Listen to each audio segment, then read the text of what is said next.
I was like 4-9. Okay.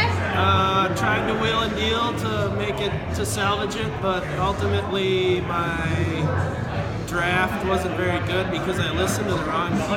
Who'd you listen to? Like, experts in fantasy. You should go with your gut. I should have went with my gut. That's what I learned. So I'm not listening to any of this garbage that people like do stats. I'm just gonna go with the my gut. Yeah. I mean, you are the smartest Hill brother, so you gotta trust them. Exactly. I know. I don't know why I go with experts. I know. All right. Questions from the champ. Not to butt. You're on. Matt. If you could take back the trade that we made, would you? I would, but I'm glad that I get $50 that we made under the table. So take his jacket off. So a lot of you guys don't know this. Gary said he'd give me $50 of his winnings if I made the deal. So is that cheating? I don't think so. I don't think we didn't vote on a rule against it. Yeah, maybe frowned upon. All right.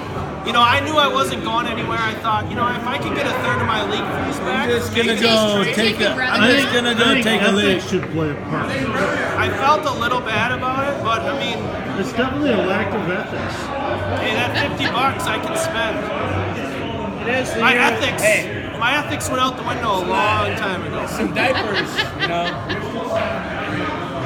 All right. I have a question. So you're in? Introduce yourself. Right? Introduce yourself. It's me. I'm me. I'm John. Uncle John. Lee Rodney. Uncle John. There you go. During the season, you made a lot of moves. Honestly, your team sucked. You made some really good moves. What do you attribute your success to making these moves? Good question. I think this year it was a lot of rearranging deck chairs on the Titanic, and you know, it ultimately did go down, but yeah, you know, I get a lot of enjoyment out of making deals. I made a deal with PBR, and I think it was really a horse piece. How much money did you get on that one? 0. But just some good texting back and forth with PBR, which is always an enjoyment. Every time. And I think trades are fun. They're fun to make. I have a question. I agree. And they could make you break your season. In this case, not so well. I agree. I thought you made some good trades. I have a question. Sticking with the trade, have you figured out if you would have made the playoffs had you kept Zeke? I don't think I would have made the playoffs. His team was horrible. Metabators here. He made a lot of good moves. Tony Hill from WBWIC Press. I lost the Donald Bowl largely because of your trade with Nut to Butt and your dropping of Golden Tate. Yeah. Your two players contributed a lot of points to my opponent. Was this on purpose? And are you complicit in Nut to Butt's championship? It wasn't on purpose, but I took a lot of enjoyment out of that.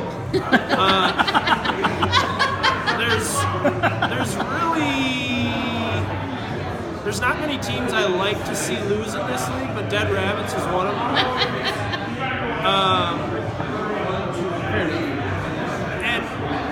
And it has nothing to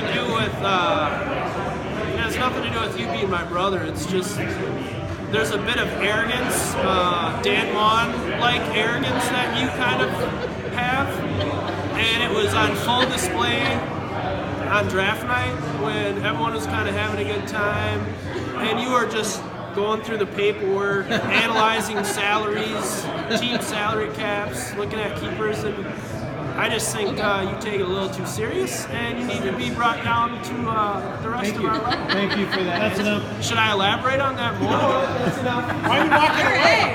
Yeah, the hot seat. Turn it around. The hot seat's over there. All right. It was entertaining hearing about him walking up and down Lake Street, you know, pacing Lake Street. Almost out of time here. The Donald doesn't belong in Minneapolis. Final question. All right, Danny from TD Party. No, it's 10 minutes minimum. You can Oh, 10 minutes? I thought it was 5. Yeah. 5 minutes minimum, 10 minutes max. Okay, Matt, you earned the message board MVP award this year for your War Room dialogues. How did you come up with that concept? What was the first dialogue you came Gary. up with? Gary talking to himself? So, nut to butt.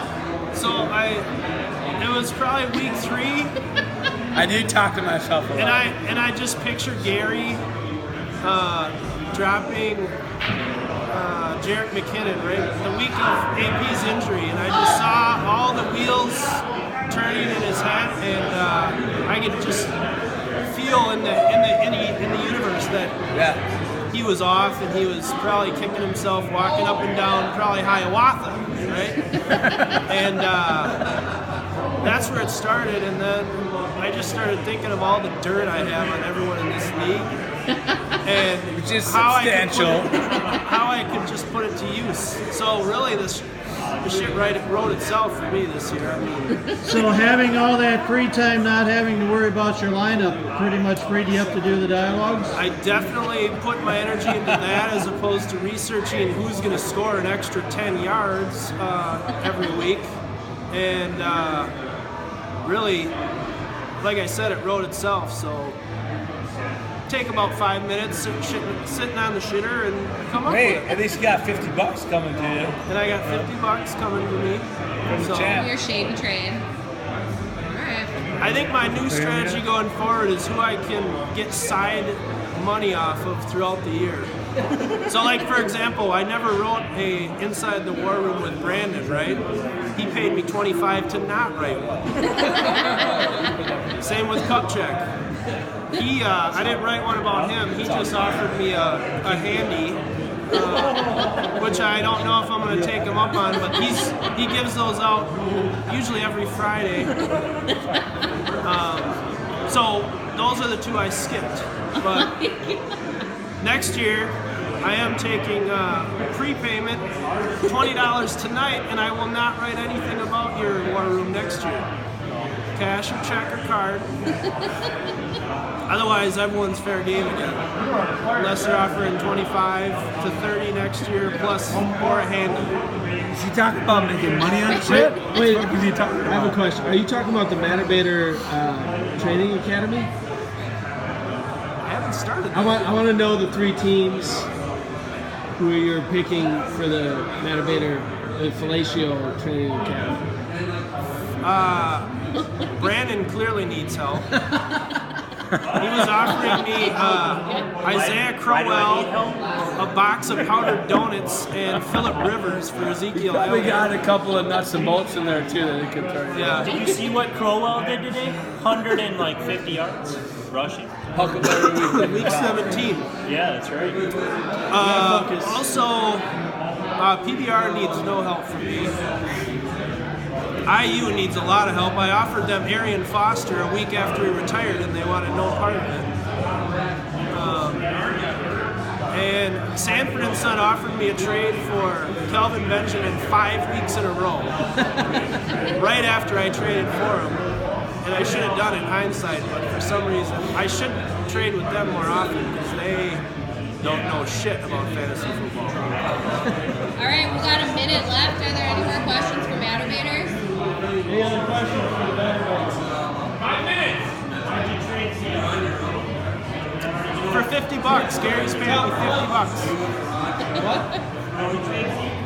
Gary's giving me $50 of his winnings. Easy. Good deal. It's a great deal. Thanks, All Matabators. right, Matabators. It's a win-win. That's what we call win-win. It's not so hot in here.